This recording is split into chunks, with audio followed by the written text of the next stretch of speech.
नमस्कार। किस्से कहानियाँ विद मोटिवेशन चैनल में आपका बहुत बहुत स्वागत है। दोस्तों, शुरू करते हैं आज की कहानी। रमा, अरे ओ रमा, कहाँ चली गई? सुनती हो क्या? कहाँ हो? अगर आवाज़ आ रही हो तो कम से कम आवाज़ तो दे ही सकती हो ना। रमा, ओ रमा, अरे भाई, कहाँ हो? जवाब भी दे दो। बाहर से चिल्लाते हुए उमेश जी अपनी धर्मपत्नी रमा जी को आवाज लगाए जा रहे थे, लेकिन रमा जी ने कोई जवाब नहीं दिया। तो उमेश जी लकड़ियों के बने उस छोटे से आंगन में रमा जी को ढूंढते हुए अंदर आए तो उनके हाथ में एक छोटा सा थैला था। उस थैले में कुछ थोड़ी सी सब्जियां थीं। अब उमेश जी के आंगन में आकर वह सब्जियों का थैला रख दिया और रमा जी को ढूंढने लगे। उमेश जी ने अपना सारा घर ढूंढ लिया, लेकिन रमा जी उन्हें कहीं भी दिखाई नहीं दी। अब उमेश जी मन ही मन बोले, हे भगवान, ना जाने कहाँ चली जाती है।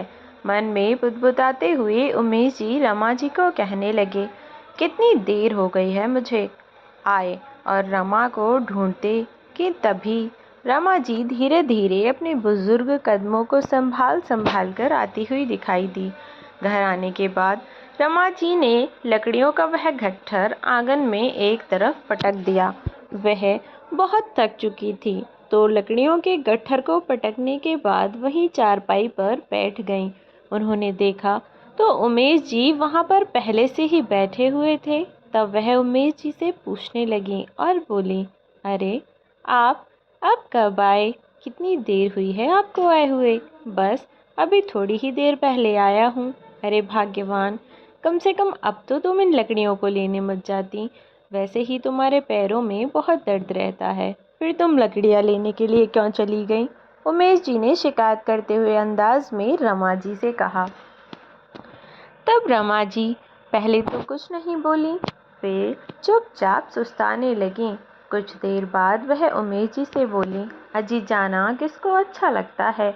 दर्द तो होता ही है, लेकिन क्या करूं? खाना बनाने के लिए चूल्हा जलाना पड़ता है और चूल्हा जलाने के लिए लकड़ियों की भी तो ज़रूरत पड़ती है ना। और अब घर पर लकड़ियां खत्म हो चुकी थी, इसलिए मजबूरी में जाना पड़ा। आप सारी बात छोड़िए और यह बताइए, सब्जी ले आए हैं ना आप या नहीं लाए? हाँ हाँ रमा, मैं ले आया हूँ। चिंता ना करो, थैला वहाँ पर रख दिया है, तुम देख लो।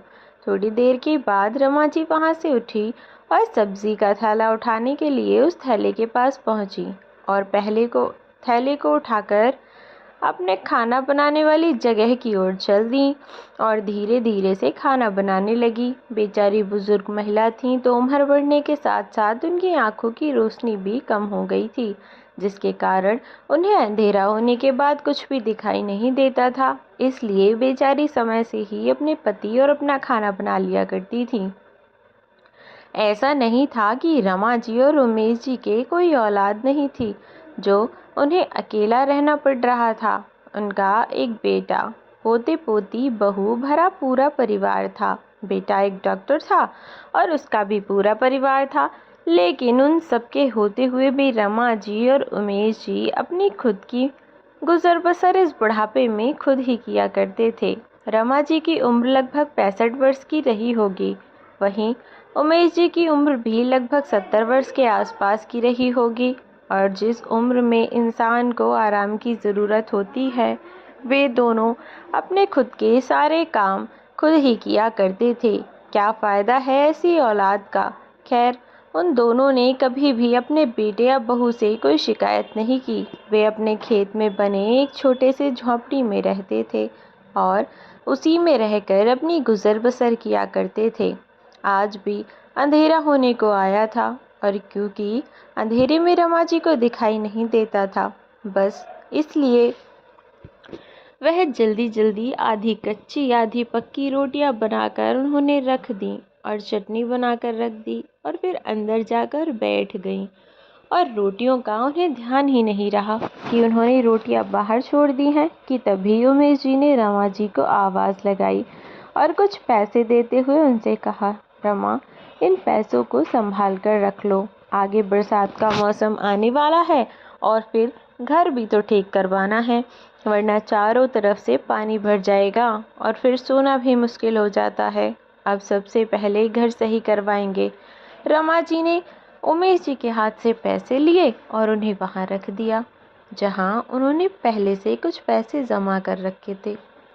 इतने ही बारिश आ गई। जैसे ही बारिश पड़नी शुरू हुई, उमेश जी को याद आया कि रोटियां तो उन्होंने बाहर ही छोड़ रखी हैं। जब तक बेचारे वहां पहुंचे, तब तक रोटियां भीग चुकी थीं। अब बेचारे उन्हीं रोटियों को उठाकर ले आए और लाने के बाद उन्होंने वही रोटियां अंदर रख दी और रमा जी से बोले, रमा, रोटियां खा लो, यह पहले ही गीली हो चुकी हैं। अगर और छोड़ दी तो सारी गल जाएंगी और फिर खाई नहीं जाएंगी। बेचारे गली हुई रोटियों को ही लेकर बैठ गए। 2 रोटी उन्होंने रमा जी को दे दी और 2 रोटियां उन्होंने खुद ने ले लीं और चटनी के साथ खाकर, पानी पीकर दोनों बुजुर्ग दंपत्ति आराम से उस झोंपड़ी में बनी उस बिस्तर पर लेट गए। वह बिस्तर जो उन्होंने वहां जमीन पर लगा रखा था, जहां वे रोज सोया करते थे। रमा जी की तबीयत तो वैसे ही खराब रहा करती थी, इसलिए वह बेचारी दवाई खाकर सो गई। उधर उमेश जी अपने पुराने समय को याद करने लगे और उनकी पथराई आंखों से आंसू बहने लगे। एक समय ऐसा था कि जब उन्होंने अपने इकलौते बेटे सुभाष को पढ़ाने लिखाने में कोई कमी नहीं छोड़ी। वे दिन रात मेहनत करके उन्होंने एक एक पाई इकट्ठा करके अपने बेटे को पढ़ाया लिखाया और इस मुकाम तक पहुंचाया कि वह डॉक्टर बन सका।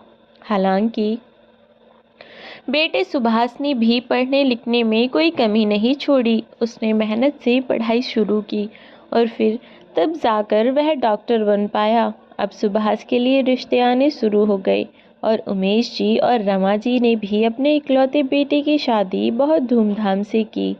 शादी में इतनी धूमधाम और चकाचौंध थी कि सभी लोग देखकर बातें बनाने लगे कि भैया, अगर किस्मत हो तो उमेश जी जैसी हो। देखो तो कैसे एक कदम से पलट गई। कल तक जिनके पास पैदल चलने के लिए सड़क पर किराए तक के पैसे नहीं थे, आज वह आदमी गाड़ियों में बैठकर घूम रहा है।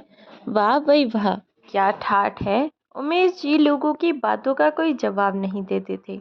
उन्होंने अपने बेटे की शादी इस उम्मीद से की थी कि इकलौता बेटा है, पूरी जिंदगी तो उन्होंने मेहनत की है, अब कम से कम बेटे के साथ तो अपनी ज़िंदगी आराम से बिता पाएंगे। लेकिन उन्हें क्या पता था कि उनके सपने बस सपने ही रहने वाले हैं। जब तक सुभाष की शादी नहीं हुई तब तक सब कुछ ठीक चल रहा था। लेकिन जैसे ही सुभाष की शादी के बाद उसकी पत्नी नेहा उस घर में आई, तो उसने अपने असली रंग दिखाने शुरू कर दिए। बहू अपने सास ससुर को परेशान करने का रोज़ एक नया तरीका ढूंढ लिया करती थी और सुभाष के सामने बहुत अच्छा बनने का नाटक किया करती थी। शुरू शुरू में तो उमेश जी और रमा जी ने 1-2 बार सुभाष से उसकी पत्नी की शिकायत की और सारी बातें बताई, लेकिन सुभाष अपनी पत्नी की ही तरफदारी करता। नेहा सुबह को लेट सोकर उठती और फिर पूरे दिन फ़ोन पर लगी रहती। ना तो वह घर के किसी काम में हाथ लगाती थी, ना ही किसी और काम से। बेचारी रमा जी ने सोचा था कि बहू आएगी तो सुबह उठकर उन्हें गर्मा गर्म चाय बनाकर पिलाया करेगी, खाना बनाकर खिलाया करेगी। लेकिन यहाँ तो सब उल्टा पुल्टा हो रहा था। जिस दिन से बहू घर में आई थी, उनको आराम मिलना तो दूर की बात था, घर में जो सुख शांति थी वो भी उसके बिलाले पड़ गए थे। बहू रोज किसी न किसी बात पर घर में कलेश मचा दिया करती थी और फिर उसके बाद सबका मूड खराब हो जाया करता। धीरे धीरे नेहा की हरकतें सुधरने की बजाय और बिगड़ती चली गईं और रमा जी अब अपनी बहू की इन सब हरकतों से दुखी होने लगी थे। उधर सुभाष सब कुछ जानकर भी जैसे अनजान बनने का नाटक सा किया करता था। और एक समय ऐसा आया कि दोनों बुजुर्गों को अपने आत्मसम्मान और बेटे बहू के पास रहने में से किसी एक को चुनना था। और इसी कारण से उमेश जी अपने बेटे और बहू को छोड़कर यहाँ आ गए और दोनों अपने खेत के एक कोने पर बनी एक छोटी सी झोपड़ी में अपने जीवन के अंतिम दिनों को काटने लगे। घर की गुजर बसर करने के लिए उमेश जी ने सब्जी की एक छोटी सी दुकान लगा दी थी, जिससे 100 रुपये 50 रुपये घर में आ जाया करते थे, जिससे उनके घर का गुजारा हो रहा था। हालांकि बेटा इस शहर में रह रहा था, लेकिन उसके होते हुए उन दोनों बुजुर्गों को इस तरह से रहना पड़ रहा था। धीरे धीरे समय बीत रहा था और इन्हीं सब बातों को याद करके उमेश जी की आंखों से आंसू झरझर बहे जा रहे थे कि तभी रमा जी ने करवट लेते हुए कहा, और कब तक आंसू बहाएंगे? अब सो भी जाइए, वैसे भी तबीयत खराब सी रहती है आपकी। और इसी तरह से रमा जी की बात सुनकर उमेश बाबू अपनी पुरानी यादों से बाहर निकले और आंख बंद करके सोने की कोशिश करने लगे। आंख बंद करने के बाद उनकी न जाने कब नींद लग गई, उन्हें खुद ही पता न चला। और अगली सुबह उठकर उमेश जी जब बाजार पहुंचे, तो जहां उन्होंने अपनी सब्जी का ठेला लगा रखा था, वहां से एक बड़ी सी कार गुजरी और उस कार से एक व्यक्ति, जिसने अच्छे से कपड़े पहन रखे थे, जो मानो किसी बड़े घर का मालूम होता था, वह उतरा और इधर उधर बाजार में घूमने लगा। उसको देखकर लग रहा था जैसे वह सब्जियों के भाव ले रहा है, क्योंकि वह हर व्यक्ति के पास जाता और सब्जियों के रेट पूछ पूछ कर फिर से वापस आ जाता। उमेश जी के कुछ समझ ही नहीं आ रहा था कि आखिर चल क्या रहा है। अब उमेश जी ने थोड़ा गौर किया तो उन्हें पता चला कि वास्तव में वह व्यक्ति इधर से उधर दुकानों में सब्जियों के रेट ले रहा था। उसे देखकर बस इतना ही समझ आया, अब तो यह नहीं पता चल रहा था कि आखिर बात क्या है। खैर, जब वह व्यक्ति भी उमेश जी के ठेले के सामने से निकला और उनसे भाव पूछकर वापस लौटा, तो उस व्यक्ति के गले की सोने की चेन उमेश जी के ठेले पर गिर गई, जिसका उस व्यक्ति को ध्यान न रहा। उस समय तो उमेश जी ने ध्यान नहीं दिया, लेकिन जैसे ही वह व्यक्ति गया और उमेश जी अपनी जगह से उठकर सब्जियों को देखने के लिए उठे, तो उनकी नज़र उनके ठेले पर पड़ी, सोने की चेन पर गई। अब उमेश जी को यह बात समझने में ज़रा भी देर न लगी कि यह सोने की चैन उस व्यक्ति की है। यह भी अच्छी बात थी कि वह व्यक्ति अभी तक गया नहीं था। जैसे ही उमेश जी चैन लेकर उस व्यक्ति के पास जाने लगे, वह व्यक्ति अपनी गाड़ी में बैठा और वहां से चलने को तैयार हो गया। उमेश जी ने थोड़ा तेज तेज चलना शुरू किया और अमीर व्यक्ति की गाड़ी के पीछे बहुत दूर तक दौड़े। और कुछ दूर पहुंचने के बाद सब जब ड्राइवर ने शीशे में उमेश जी को अपनी गाड़ी के पीछे भागता देखा, तो उसने गाड़ी रोक दी।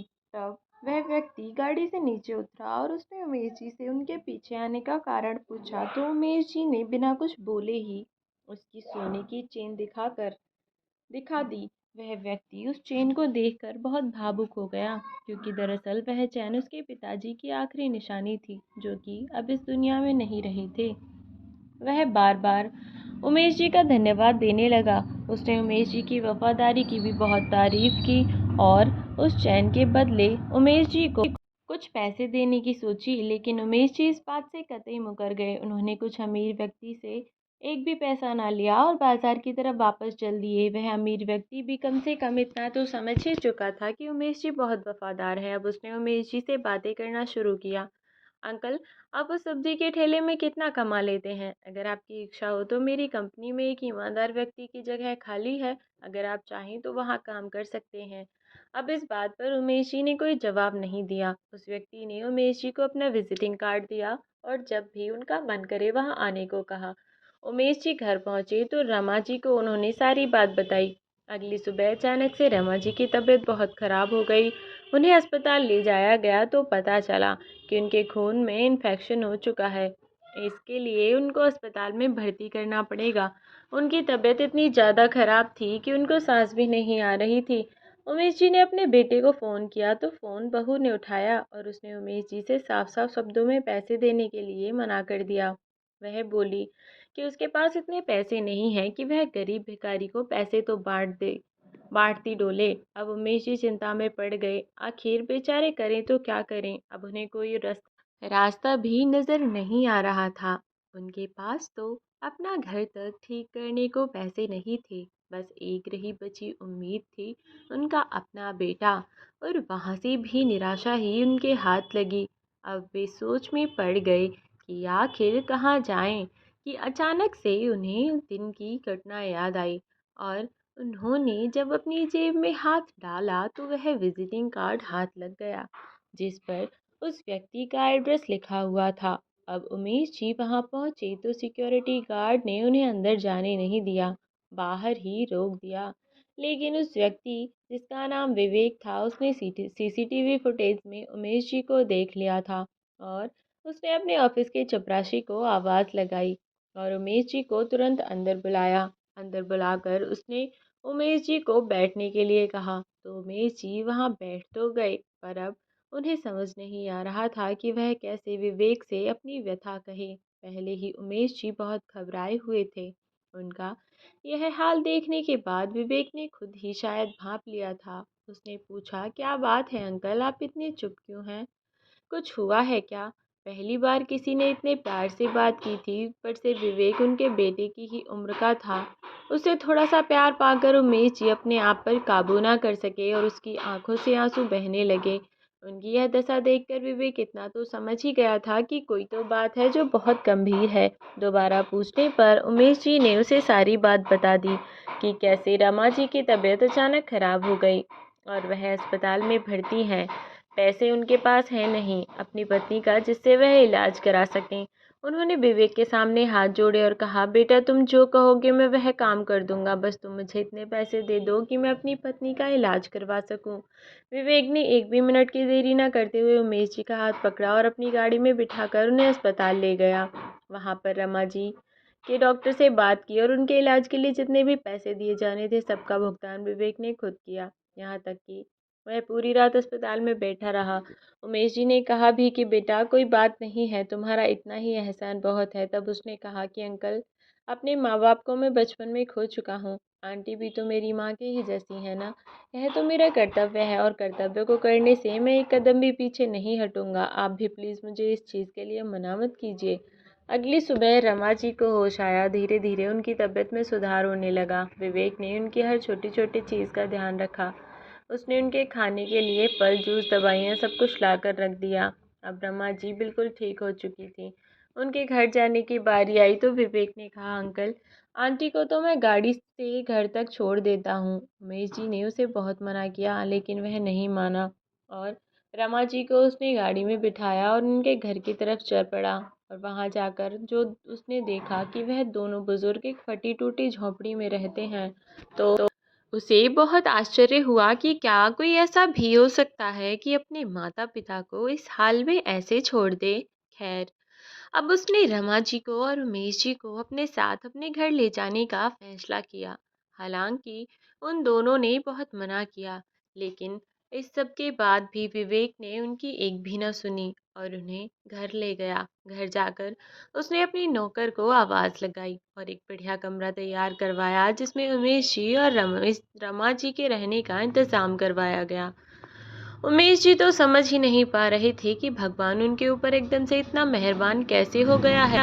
खैर, अब वह विवेक के घर में रहने लगे। 2-4 दिन बीते तो रमा जी अब बहुत हद तक ठीक हो चुकी थीं। अब रमा जी ने विवेक से कहा, बेटा मैं ठीक हो चुकी हूँ, अब तो मुझे कोई दिक्कत भी नहीं है। तो मैं सोच रही थी कि हम लोग वापस अपने घर जाएं। क्यों आंटी? घर क्यों? आपको यहाँ कोई तकलीफ है क्या?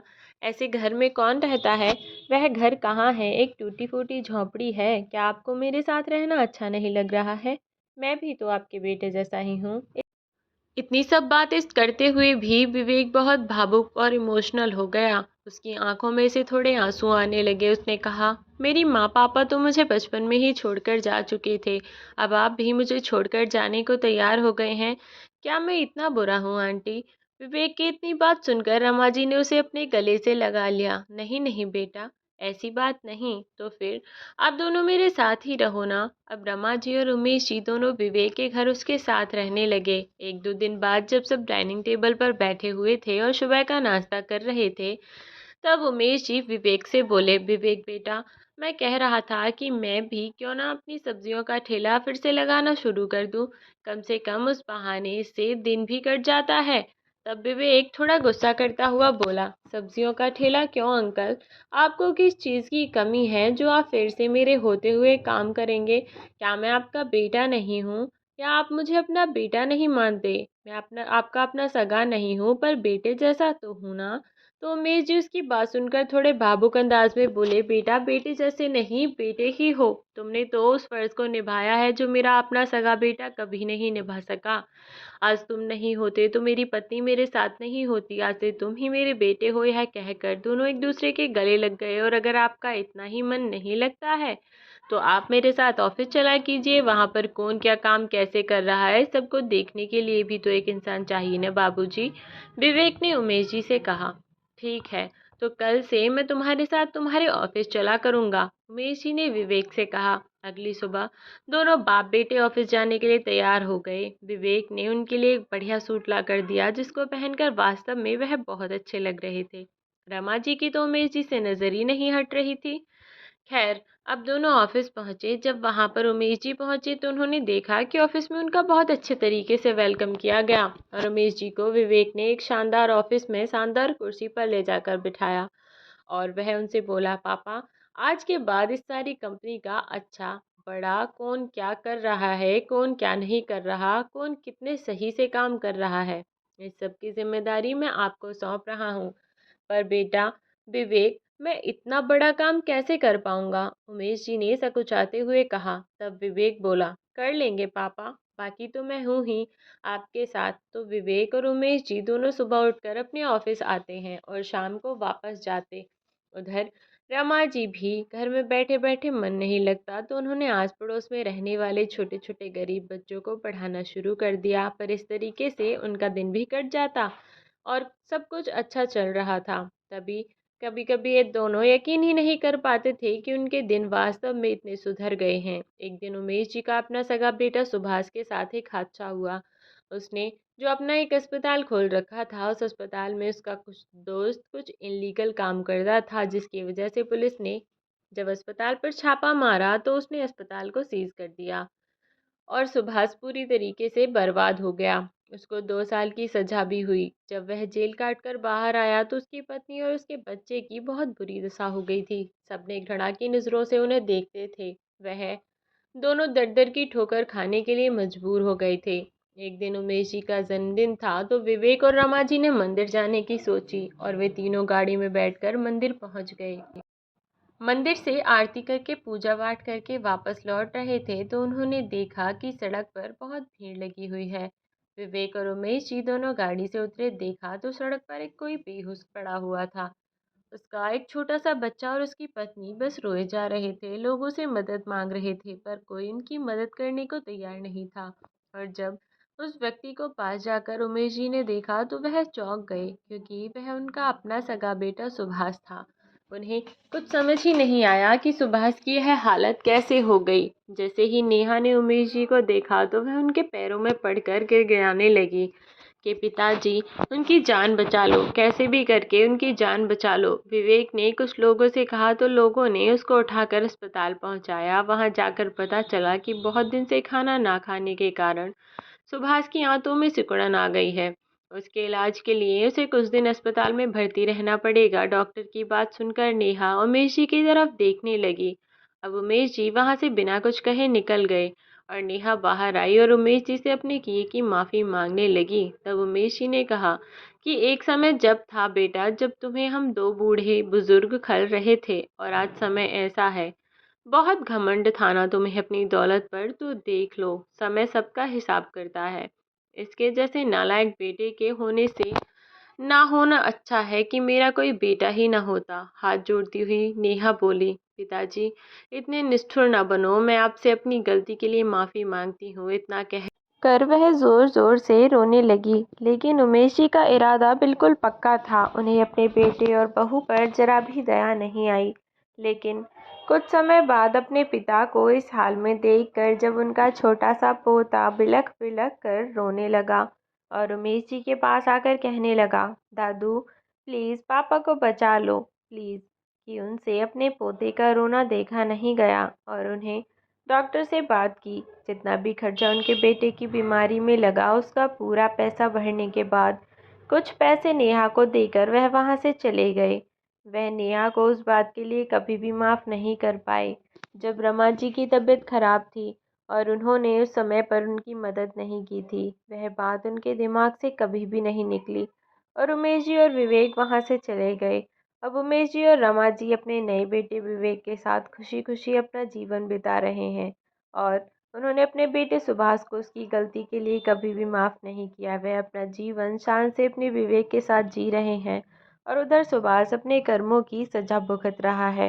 तो दोस्तों, कहानी आपको कैसी लगी कमेंट बॉक्स में ज़रूर बताएं।